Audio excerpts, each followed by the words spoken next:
Посмотрите, какое солнце, какой прикольный песчаный пляж.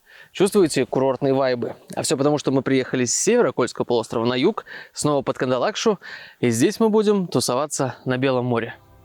По-моему, вообще потрясающе. Белое море тут еще не открытое. Это только Кандалакшский залив. Но хуже от этого не становится. Места эти очень живописны.